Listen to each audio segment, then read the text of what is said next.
This morning after the Memphis Police Department announced 2 additional police officers have been relieved of duty in the wake of the death of Tyre Nichols. The city's fire department also announced 3 personnel who responded to the scene have been fired. Joining us now, Republican Congressman Anthony D'Esposito of New York. Congressman D'Esposito is a former NYPD detective and a former fire department chief. Congressman, thanks so much for your time this morning.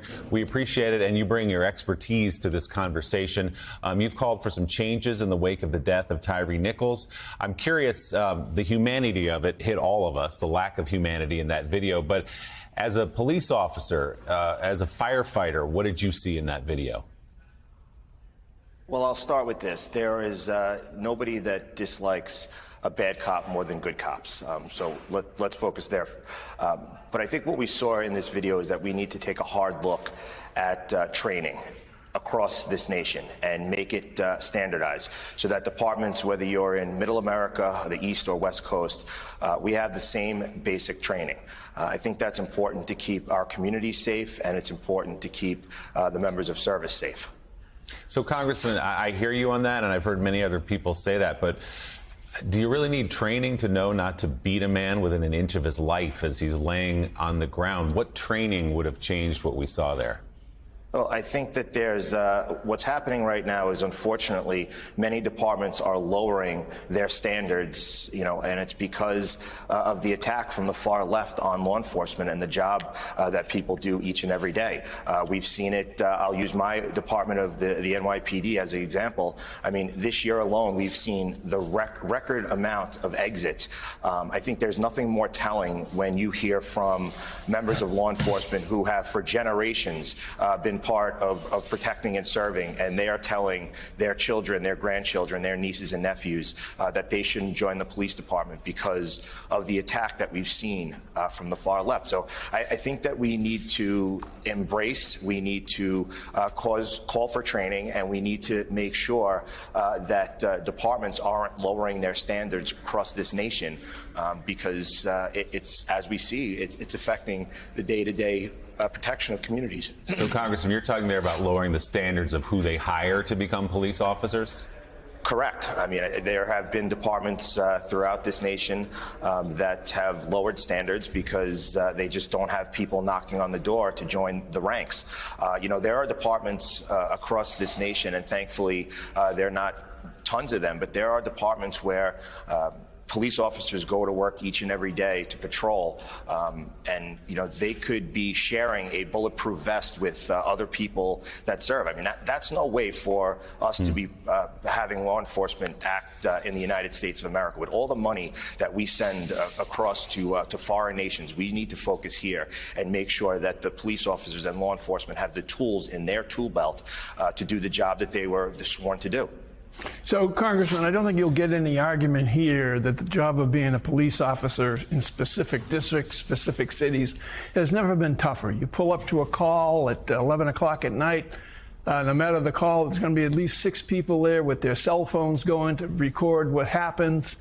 The ocean of guns that are around in certain neighborhoods. But at the end of all that, we do live in a nation where there is a lost legion of young men and boys who are living in combat zones, and they're largely African American, and they have lost all respect, as well as their parents have, for policing, how difficult the job of policing is.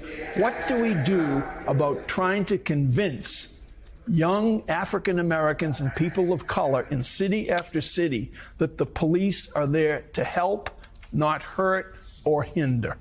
Well, I think first of all, I think that we've seen that in communities throughout this nation where we've seen new leadership that have embraced the community, the idea of community policing, about being one with the people that you serve. But I would have to disagree that there's not every community, every African American or minority community across this nation, are there people there who dislike the police. I worked in Brownsville, Brooklyn, which is probably one of the most violent square miles in New York City. And I will tell you that as we've seen, and when the Democrats in the New York State legislature passed criminal justice reform, they said that the purpose of that was to protect those minority communities. And those communities are the ones that have suffered most, body bag after body bag being removed from communities like that. And they want police on the street. They want to see men and women in uniform on their corners, because there are people, good people that live in those communities who want to go out and get a gallon of milk and not have to be worried about getting struck with a stray bullet.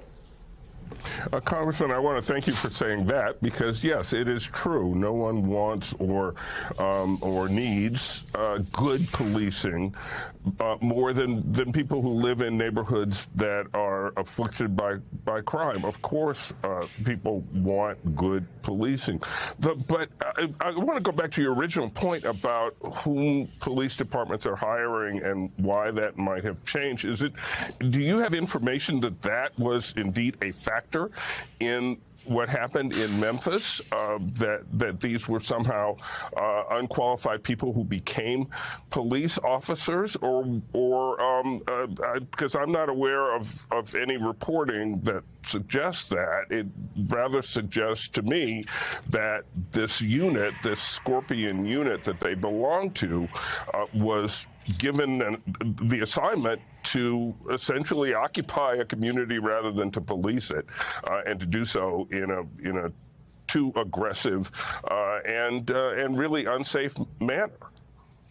No, I don't have specific information that these individual members of law enforcement were hired under any situation where the standards were lowered. Could they have been? Absolutely. What I'm saying is that across this nation, we have seen that young people who would have had a great career in law enforcement no longer, and that's all communities. That's not just African Americans, that's whites, Hispanics, people from all walks of life do not want to be a member of law enforcement because they are concerned that they're going to spend their career through the lens, like you mentioned, of a camera phone.